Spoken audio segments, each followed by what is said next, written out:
नमो विष्णुपदाय कृष्णपृष्ठाय श्रीमते मधुसूदनाय नमस्ते मधुसूदनाय दुर्लभ कृष्ण भक्ति अतीश्वर।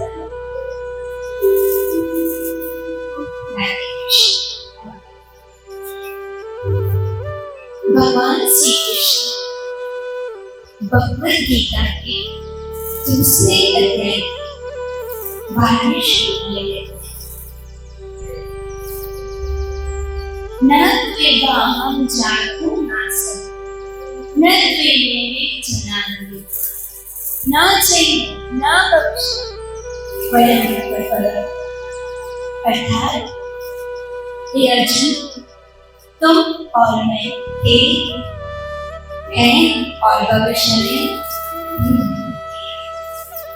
ऐसा कभी नहीं हुआ कि हम न रहे हैं, ना ही भविष्य में ऐसा है कि हम नहीं रहे। अर्थात भगवान से हमारा संबंध कब से कोई बताएगा? कब से? पीछे कोई बताएगा? भगवान से हमारा संबंध कब से? पति से संबंध कब से? बोलो ना। जब से आपकी शादी हुई या जब रिश्ता पक्का हुआ, ये तेरा होने वाला पति है। बच्चे से संबंध कब से है? जब से वो गर्भ में आया, ये मेरा बच्चा है। ठीक है। माँ से संबंध जब से हम माँ के गर्भ में आए, जब से हमने पिता को देखा, ये मेरा पिता है। सबके संबंध का पता है कब से है, कैसे है। जो वास्तविक संबंध है परमात्मा का, उसका हमसे संबंध कब से है? कोई तो बोलो कब से? जन्म जन्मांतर से। बोलो पता है कब से? जब से भगवान है तब से हम हैं। पता है? मैं गीता के द्वारा कह रही हूँ, अपनी मर्जी से नहीं। गीता में भगवान श्री कृष्ण 15वें अध्याय के 7वें श्लोक में कहते, ममेव अंश जीवलोके जीवभूत सनातनम। ये सारे जीव मेरे अंश हैं। अंश मतलब हिस्सा है। अब बताओ भगवान से हमारा संबंध कितना क्लोज है, कितना क्लोज संबंध है। लेकिन हम अपने संबंध को भूल गए। इस भूले हुए संबंध पे पूरा मेरा चरित्र छुपा हुआ है। इस श्लोक पे आधार पर पूरा मेरा चरित्र छुपा हुआ है। आइए इस श्लोक को मीराबाई के चरित्र से समझने का प्रयास करें कि भगवान से हमारा संबंध और तो हमारे गुरु से हमारा संबंध भी इस जन्म का नहीं, पता नहीं कितने जन्मों से संबंध है। लेकिन क्या होता है, गुरु तो मिले लेकिन हमने उनकी आज्ञा का पालन नहीं किया या हमने सही से भजन नहीं किया, फिर आना पड़ा। फिर कुछ हमने सही भजन नहीं किया, सही साधना नहीं की, माया में भटके, फिर आना पड़े। और बार बार गुरु आते हैं हम समझाने के लिए, अब भी भजन करो, अब भी भजन करो, अपना जन्म सफल करो। तभी तो गुरु नानक देव जी कहते हैं, बहुत जन्म बिछड़े थे माधव, ये जन्म तुम्हारे। तो आइए इन सारे श्लोकों को समझने के लिए हम मीराबाई के चरित्र को लेते हैं। अब मीराबाई पिछले जन्म में कौन थी, आज हम उनके पिछले जन्म की चर्चा करेंगे। फिर आपको पता चलेगा कि जन्म मरण का संबंध है, एक जन्म का नहीं।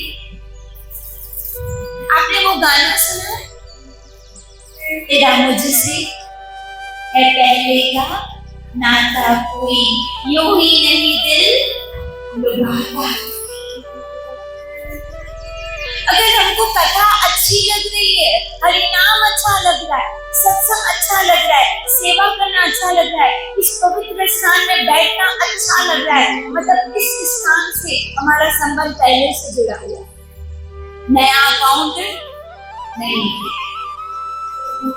नया अकाउंट नहीं, जुड़ा हुआ है। जैसे ही आप आए आपको अच्छा लगा, मतलब कनेक्शन जुड़ा हुआ था। प्लीज मेरी बात को समझिएगा। और आज से 5 दिन तक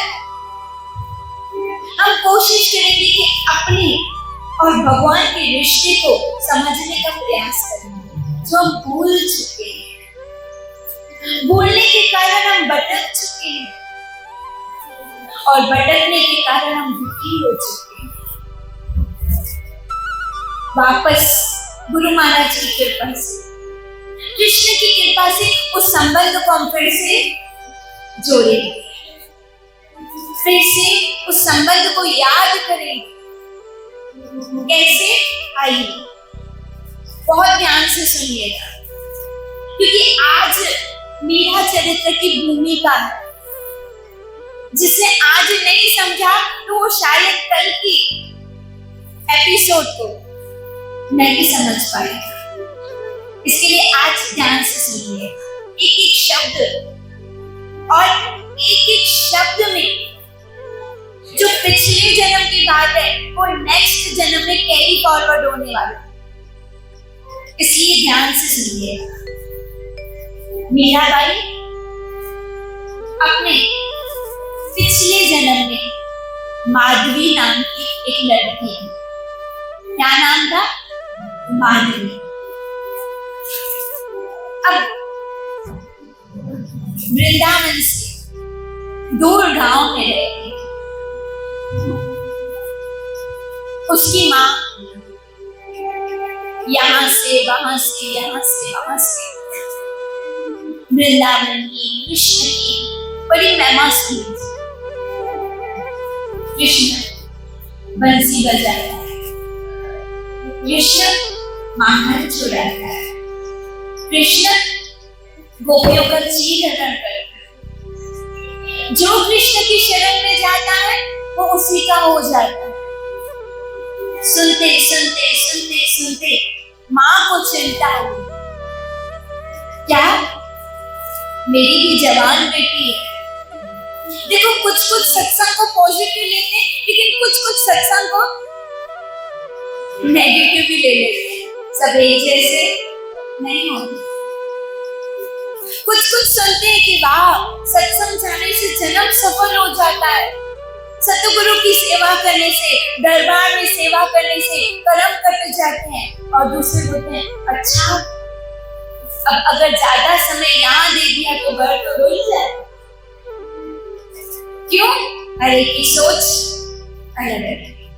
एक सिक्के के दो पहलू। ऐसे हर बात का मतलब हर एक अपने हिसाब से लगाता है। सब लोग कृष्ण की महिमा सुनते तो खुश होते, प्रसन्न होते, जी चाहता काश हम भी वृंदावन में जन्म लिया,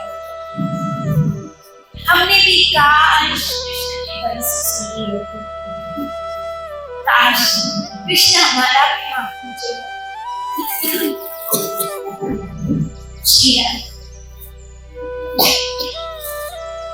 लेकिन माधवी की माँ फुल नेगेटिव लोगों से बहुत सावधान रहना। मुझे बहुत अच्छी तरीके से याद है, जब मैं अगली बार सूरत आई थी पिछली बार, तभी भी मैंने आपसे कहा था, जो लोग बहुत नेगेटिव है ना, अगर आपके घर कोई व्यक्ति आया, पक्का मुझे कम करना आया होंगे, पक्का उन्हें गाल कटना आया होंगे। पहले ही उसके लिए नेगेटिव सोच हो, ऐसे लोगों से थोड़ा डिस्टेंस रखो। क्यों? कि तो हमारी मेंटेलिटी को भी नेगेटिव बनाए। इस संसार में वही सुखी है, वही खुश है जो ऑलवेज पॉजिटिव सोचता है। और सबसे बड़ी पॉजिटिव बात पता है क्या है खुश रहने की? बताओ। हाँ तो बोलो, बताओ। जी हलाएं, बोलो जी हलाएं, जी हलाएं। ये है पॉजिटिव मेंटेलिटी। तेरे फूलों से भी प्यार, तेरे कांटों से भी प्यार। ये भगवान तुमसे जहां रख, मैं खुश हूं, तेरी रजा में राजी हूं। ऐसे लोग हमेशा खुश रहते हैं। ऐसे लोगों के जीवन में दुख आता है, ऐसे नहीं आता है, दुख आता है, लेकिन वो हमेशा खुश रहते हैं। तो भगवान भी क्या करता है? उसका दुख सुख से निकाल देता है। बोलिए राधे कृष्ण, जोर से बोलिए। मुझे लगे मुझे कि कितने लोग बैठे हैं। माधवी की माँ ऑलवेज नेगेटिव थिंकिंग। मेरी जवान बेटी है, कहीं उसने कृष्ण की महिमा सुन ली, कृष्ण की बंसी सुन ली, कहीं उसके पीछे पागल हो गई, तो ये तो कभी घर बसा ही नहीं पाया। इसके लिए इन सब चीजों से मैं इसे दूर रखूं तो अच्छा है। अभी तो वो छोटी है, लेकिन तो भी कहीं भी सत्संग होती, कृष्ण कथा होती, बोलती हलताल हलन जल्दी हलताल। क्यों? इसके कानों में ये बाहर ना पड़े।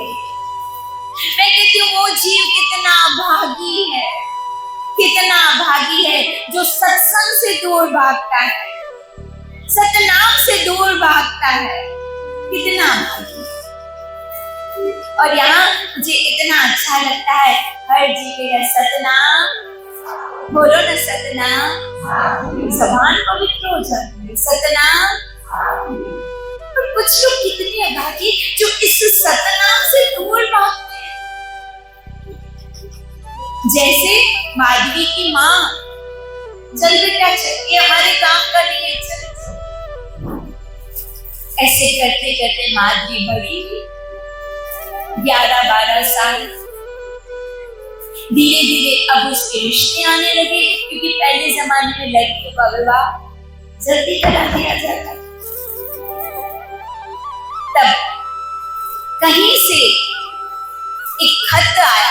पहले तो ऐसे ही रिश्ता होता था, एक गांव से दूसरे गांव में, तो एक जो मेडिटर होते, जो मिट्टी माटी वाले होते, तो किसी के द्वारा लेटर भिजवाते कि इनको आपकी लड़की पसंद है, क्या आपको ये रिश्ता पसंद है?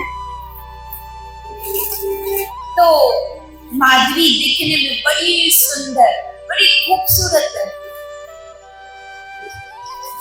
अब इसका रिश्ता आया, माँ बड़ी प्रसन्न, मेरी बेटी का रिश्ता आया। लेकिन रिश्ता कहाँ से आया? पता है कहाँ से आया? वृंदावन से। कहाँ से आया? कभी कभी जिस बात का डर होता है वही हो जाता है। अभी तो किसी कवि ने लिखा है, जिससे डरते थे वही बात हो गई, जिससे डरते थे वही बात हो गई। अब माधवी की माँ ने कहा, बेटा तेरा रिश्ता आया है, लड़के का नाम सुंदर है, घर परिवार अच्छा दिखा रहा है, बताता है, लेकिन एक दुख की बात है। क्या माँ? बहुत टेंशन वाली बात है, चिंता वाली बात है। माँ बट क्या हुआ? जो लड़का है वो वृंदावन का है, और वृंदावन में और कौन रहता है?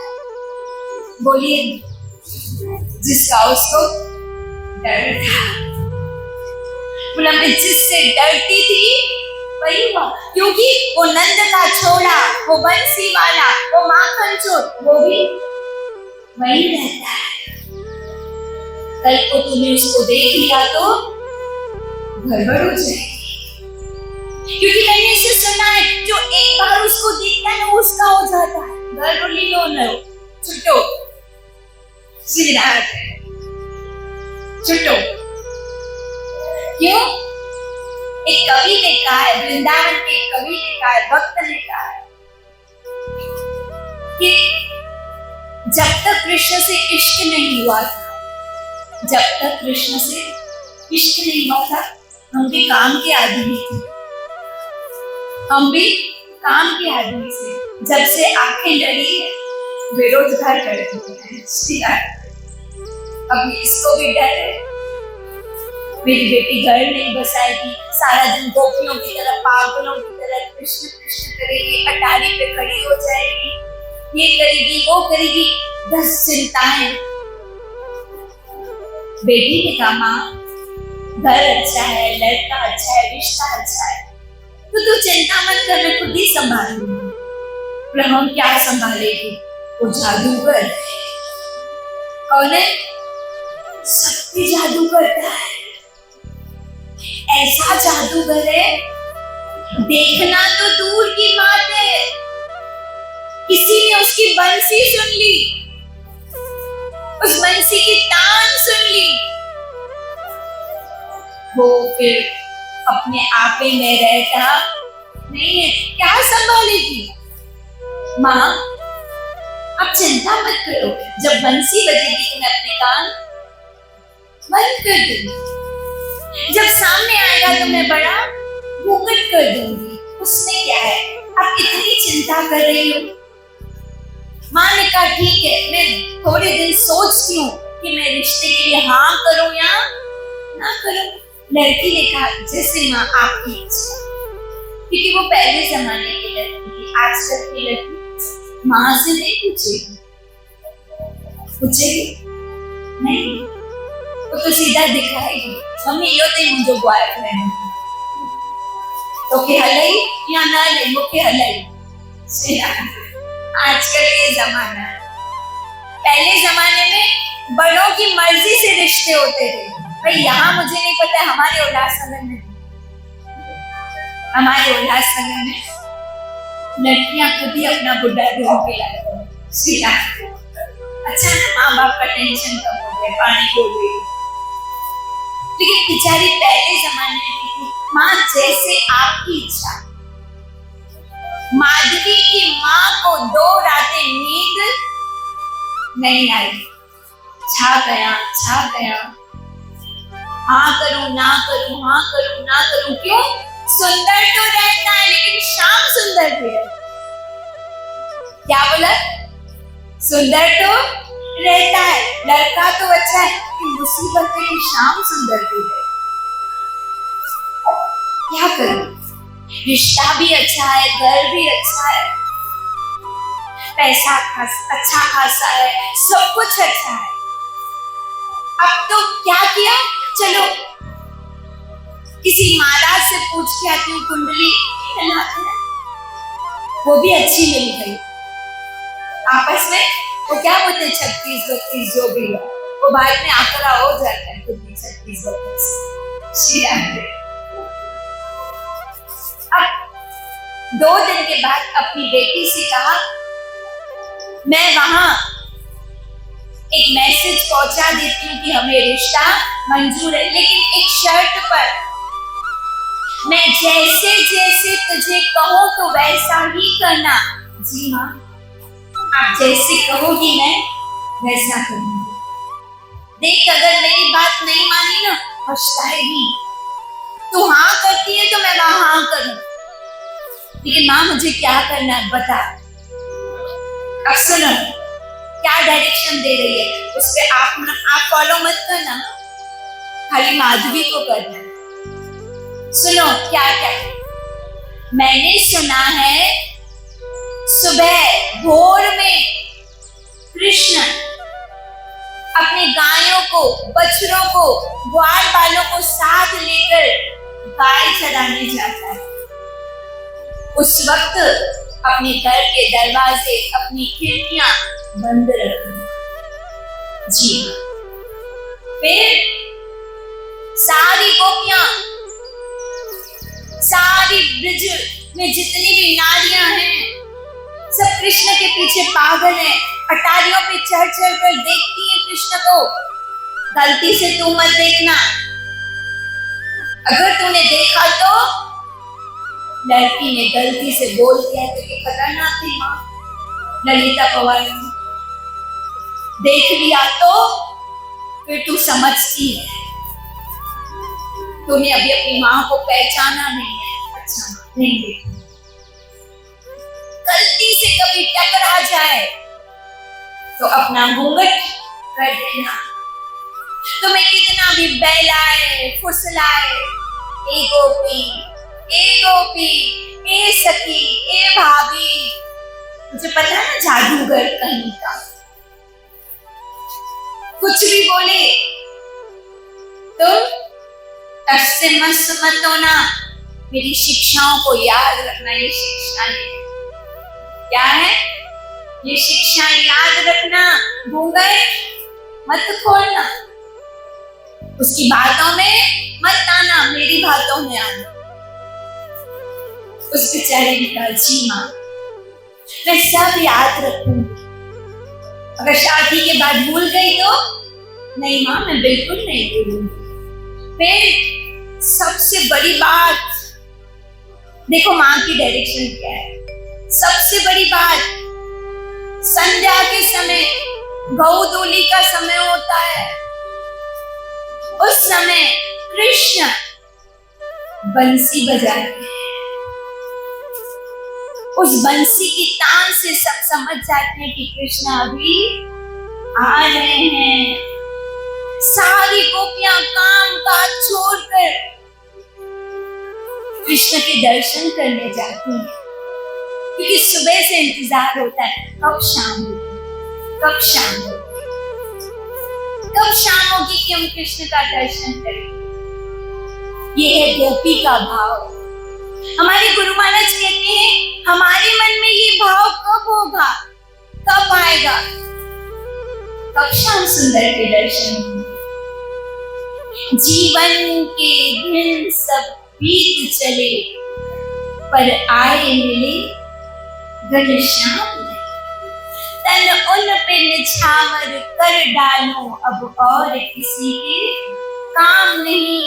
जीवन के दिन सब बीत गए, पर आए मिले। ये इंतजार सिर्फ गोपियों का नहीं, हम सबका होना चाहिए।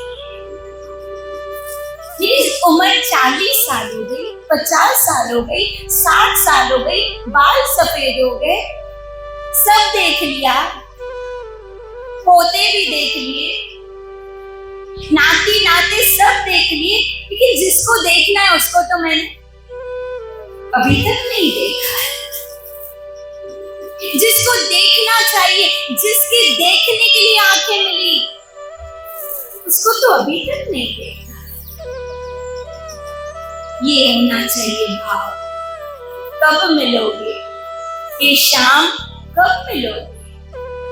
मेरे जीवन की शाम हो गई, लेकिन मेरे जीवन में शाम अभी तक, लेकिन मैं कहती हूँ फिर भी भगवान का शुक्र है, शाम नहीं आया लेकिन शाम का नाम तो आया। बोलिए राधे कृष्ण, जोर से बोलिए, नाम तो आया ना। नाम आया है तो एक दिन शाम भी आएगा। हम यहाँ क्यों बैठे, हम सत्संग क्यों आते हैं, इस स्थान पे क्यों आते हैं? अपने गुरुओं का आशीर्वाद लेने और शाम को पाने। क्यों? सांवरी से मिलने का सत्संग बहाना है। मिल जाए सांवरिया मेरा दिल तो दीवाना। हम उसको ढूंढने तो आए, कहाँ मिलोगे गोविंद? अगर सत्संग में हो तो मैं सत्संग आने के लिए तैयार हूँ, कहाँ मिलोगे बताओ? तब और डायरेक्शन और माँ, जब शाम को बंसी बजाए, जब सारी गोपियां अपने घरों से निकल के अटारियों पे आए, तो मत निकलना। और तो और फिर खिड़की दरवाजे बंद कर देना, कहीं तुम्हारी नजर उस पे नहीं पड़नी चाहिए। जी हाँ। फिर और सुनो, कभी यमुना किनारे पानी भरने गई, कभी यमुना किनारे गई, सामने से आया वो टेढ़ी टांग वाला, सामने से आया वो टेढ़ी टांग वाला, तो देखना मत, तुरंत गर्दन नीचे, घूंघट सबसे ज्यादा ऊपर। क्यों? नजर नहीं पड़नी चाहिए। न तुम उसको देखो न वो तुम्हें देखे। क्यों? क्योंकि डर लग रहा है प्यार ना हो जाए। क्या ना हो जाए? प्यार ना हो जाए। क्यों? क्योंकि आंखों आंखों में बात हो गई तो गड़बड़ हो जाए। माँ को एक ही चिंता है। बेटी ने कहा ठीक है माँ, जैसे आपने कहा वैसा ही होगा। अब बेचारी बेटी जब तक विवाह हो, तारीख पक्की हो गई, रोज उसको डायरेक्शन मिलती, याद है ना मैंने क्या कहा? जी माँ याद है। बताओ क्या कहा? बेचारी रोज पूरी लिस्ट बताती, सुबह नहीं देखना, शाम को नहीं देखना, घूंघट इतना करना है, यमुना पे आए तो ये करना है, यहाँ पे ये करना है, ये करना है। हाँ, उसको रोज पाठ पक्का करा दी, कहीं ये भूल न जाए। कभी कभी हमारे जीवन में ऐसे लोग हमसे टकराते हैं जो हमको भगवान से दूर करना चाहते हैं, और कभी कभी तो अपने ही रिश्तेदार होते हैं, अपने ही घर के लोग होते हैं जो चाहते हैं कि हम भगवान से, हम अपने गुरु से, हम नाम से दूर रहें। लेकिन चिंता मत कर, अगर आपका भाव सच्चा है, अगर तीव्रता है, तो भगवान किसी के रोकने से रुकने वाले नहीं है। आप अपने कदम बढ़ाए रखना। क्यों? क्योंकि हम यहाँ क्यों आए हैं, इस संसार में क्यों आए हैं हम, हमारे आने का लक्ष्य क्या है? बई प्रापत मानक देया, गोविंद मिलन की यही तेरी बेरिया, और काज तेरे किते न काम, मिल साध संग भज केवल। हम यहाँ आए हैं नाम लेने के लिए, हम यहाँ आए हैं भगवत प्राप्ति के लिए, और उसी से ही दूर किया जाए तो जन्म व्यर्थ। एक उदाहरण दूं? हाँ बोलो तुम्हें दो एक उदाहरण। हम मार्केट गए हैं आटा लेने, हम मार्केट गए आटा लेने क्योंकि घर में आटा खत्म है, लेकिन हमारा बच्चा हमारे साथ चल रहा है और वो कह रहे नहीं मुझे ड्रेस लेके दो। आपको जरूरत है आटे की, घर में खाना बनाना है, बच्चा जिद कर रहा है मुझे ये लेके दो। आपके पास टाइम भी लिमिटेड है और पैसे भी होते हैं। आप बोलोगे जीपे तो है ना, इंटरनेट भी काम नहीं कर रहा है, तो आप पहला क्या करोगे? बच्चे की मानोगे या अपना काम करोगे? बोलो ना। कभी गए नहीं आटा लेने? क्या करेंगे भाई? आटा लेंगे। क्यों? क्योंकि वो जरूरी है। हाँ, बच्चे को कपड़े लेके देंगे बाद में, लेकिन इस वक्त क्या जरूरी है? आटा। घर में लोग भूखे बैठे हैं, खाना बनाना है, आटा जरूरी है। ठीक इसी प्रकार मनुष्य जन्म मिला है, दुनिया कहती है संसार में मजे लो, गुरु कहते हैं हरि का नाम। पहले ये जरूरी है। क्यों? क्योंकि शरीर का कोई भरोसा नहीं है। मजे तो बाद में भी लेंगे, शॉपिंग, मॉल, घूमना फिरना ये तो बाद में होगा, लेकिन पहला काम क्या है? बोलिए, हरि का नाम। ऐसे पहला काम नाम है। लोग कितना भी हमें विचलित करे, मंदिर मत जाओ, सेवा मत करो, गुरु के पास मत जाओ। अरे बोलो, इसी के लिए तो जन्म मिला है। किसके लिए मिला है?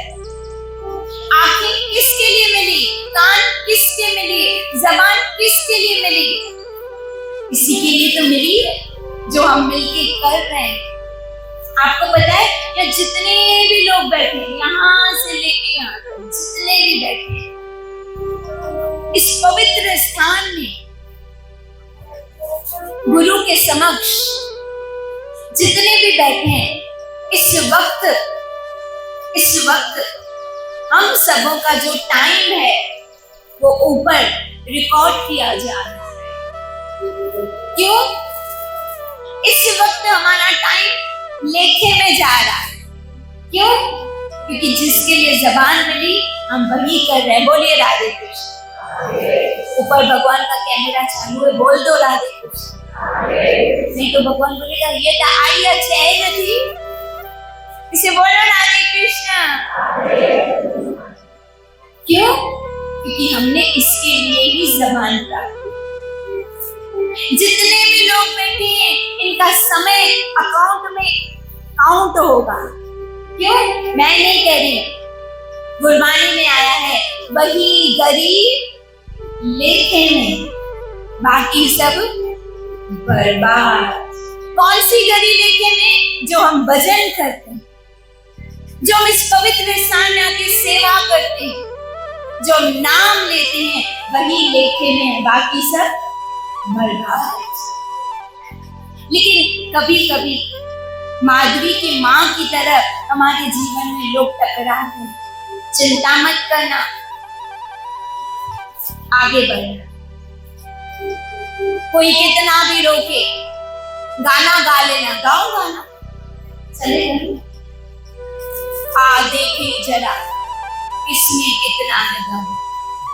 आप हमें रोको, हम फिर भी जाएंगे। क्यों? क्योंकि हम कुछ गलत काम, हम किसी की निंदा नहीं कर रहे, हम यहाँ बैठ के किसी की टांग नहीं खींच रहे, हम किसी पे क्रिटिसाइज नहीं कर रहे, हम तो बैठ के हरि की कथा सुन रहे हैं। बोलिए राधे कृष्ण। सच के मार्ग पे अगर कोई रोकता है, धर्म के मार्ग पे अगर कोई रोकता है, और अगर हमने नहीं भी मानी तो कोई पाप नहीं है, ये बात समझ लो। क्योंकि स्त्रियां कभी कभी पर आदि होती है। पता है, एक 5 नंबर में मेरी वहां सत्संग होती है, एक स्त्री बेचारी बहुत टाइम से आती है। मैंने एक दिन पूछा कि आप अभी क्यों नहीं आ रही हो सत्संग? बोला दीदी मेरे को इतना मन करता है सत्संग आने का, लेकिन मेरा पति अभी दुकान छोड़ के घर बैठा है। कहता है अगर एक दिन भी सत्संग गई ना तो तेरी टांगी तोड़ दूंगा। मैं क्या करूं? एक तरफ ऐसे लगता है कि भगवान बुला रहे हैं, आजा। क्यों? क्योंकि सत्संग में आती हूँ तो मन को शांति मिलती है, दुख सहने की शक्ति मिलती है। लेकिन सत्संग छूट जाती है तो फिर ऐसे लगता है मेरी आध्यात्मिक जीवन पूरा बिखर गया, रो रही थी बेचारी, मैं क्या करूं? तब मैंने कहा ऐसे लोग भी हमारे जीवन में आते हैं जो भगवान के पास जाने से रोकते हैं। क्या बनेगा? मैं ही तेरा पति हूँ, मैं ही परमेश्वर हूँ, मुझे छोड़ के कहाँ जा रही? मेरी पूजा कर, मेरी सेवा कर, तुझे फल मिलेगा। खुद भी भगवान को भूलना, दूसरों को भी भुलाना, ये भूल हमको नहीं करनी है। मैंने कहा एक काम करो, रोज भगवान से प्रार्थना करो, हे प्रभु मुझे सत्संग दे दो, हे प्रभु मुझे सतनाम दो, मुझे सत्संग चाहिए, मुझे सत्य का संग चाहिए। याद रखो, जहाँ चाह, बोलो जहाँ चाह वहां राह। एक न एक दिन भगवान तुम्हारा रास्ता जरूर खोलेगा। 2 साल के बाद आज वो रोज सत्संग। बोलिए राधे कृष्ण। ऐसे लोग आएंगे, जीवन में टकराएंगे, लेकिन उससे प्रार्थना करना, प्रभु मैं तुम्हारे पास आना चाहती हूँ, मुझे आना है, रास्ता तुम खोलो। मेरे रास्ते सारे बंद हो चुके हैं प्रभु, आप मेरे लिए कोई रास्ता निकाल दो। भगवान जरूर रास्ता निकाले, जरूर निकाले। अब माधवी की माँ फुल ट्रेनिंग दे रही है। इतने में शादी की तारीख पक्की हो गई और बहुत जल्द माधवी की शादी सुंदर के साथ हुई। लेकिन माधवी डरी हुई है क्योंकि माँ ने उसको डरा के रखा, ये नहीं करना, ये नहीं करना, ये नहीं करना, ये नहीं करना, ऐसे नहीं करना, ऐसे नहीं करना, डरी हुई है। अब शादी के बाद धूमधाम से शादी हुई तो गांव में क्या होता है, लड़की को थोड़े दिन मैके में रखा जाता है, फिर उसका पति उसको कुछ दिनों के बाद लेने जाता है। शादी के बाद कुछ दिनों के बाद आज सुंदर माधवी को लेने गया। जब माधवी को लेने गया तो बैलगाड़ी में बैठे दोनों, क्योंकि ज्यादा डिस्टेंस नहीं था वृंदावन। तब माधवी को सुंदर क्या कह रहा है, सुनो, बड़ी मजे की बात है। सुंदर कह रहा है, माधवी हमारे वृंदावन में सबका लाडला, सबकी आंखों का तारा, सबके प्राण, सबका प्यारा हमारा कृष्ण। माधवी ने लगा वही कहूं, और वो मेरा सखा है, मैं उसे जान से भी ज्यादा प्यार करता हूँ। लो, घर में ऐसी मुसीबत, मेरी माँ ने तो कहा कि उसका नाम भी नहीं सुनना, कोई बोले कृष्ण, के बोले और कान बंद कर देना। अब मेरे पति का मुंह कैसे बंद करूं, क्या करूं? अब उसका पति पूरे रास्ते पे कृष्ण की महिमा कर रहा है। हमारा जो कृष्ण है ना, हमारे साथ ऐसे रहता है जैसे एक दोस्त। हालांकि नंद बाबा का बेटा है, उसके घर में 9 लाख गायें हैं, लेकिन हमारे साथ बचपन में माखन चुराने भी चलता था। अब ये सोच रही क्या करूं, मुझे उसका नाम भी नहीं सुनना है और ये तो चुप भी नहीं हो रहा है। इतने में वृंदावन आ गया। तब सुंदर ने कहा, देखो माधवी, ये हमारा वृंदावन है, ये हमारी कृष्ण की नगरी है, कितनी सुंदर नगरी है, देखो। और मेरी इच्छा है, क्या? मेरी इच्छा है कि सबसे पहले तुम्हारा मुंह मैं मेरे कृष्ण को दिखाऊं। मन में बोला, कहा मुझे उसका ही तो मुंह नहीं देखना। मैंने कहा ना, कभी कभी ऐसा होता है जिससे डरते थे बड़ी बात हो गई।